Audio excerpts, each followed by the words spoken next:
Nous sommes le 12 juillet 2024, il est 14h01 et c'est l'occasion pour moi de revenir sur ce qui s'est passé le 9 juillet, notamment à la célébration du 75e anniversaire de cette organisation du traité de l'Atlantique Nord qui nous protège de nos ennemis, voilà, qui est supposé nous protéger de nos ennemis. Et c'est l'occasion aussi, si vous voulez, de revenir un petit peu sur quand elle a été fondée. Et donc de revenir sur quelques personnalités qui ont marqué l'OTAN et un petit peu leurs origines, savoir d'où ils viennent. Alors on va commencer par lui, qui est Adolf Heusinger. Donc Adolf Heusinger, qui était en 1944 un des chefs d'état-major d'Adolf Hitler, et qui est devenu en 1963 président du comité militaire de l'OTAN.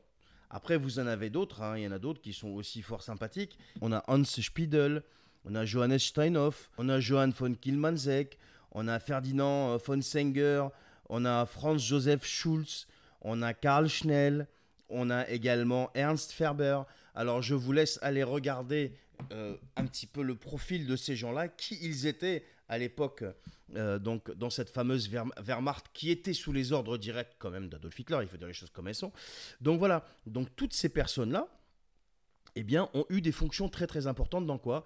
Dans l'OTAN. L'OTAN qui assure quand même notre sécurité. Notre sécurité, sans l'OTAN, qu'est-ce qu'on ferait aujourd'hui? On serait vulnérable comme pas possible. Donc maintenant, je pense que vous pouvez comprendre pourquoi tous ces gens-là, aujourd'hui, ils ont une haine viscérale des Russes. Surtout quand les Russes deviennent costauds. Voilà. Allez, je vous laisse avec ça. Bonne journée.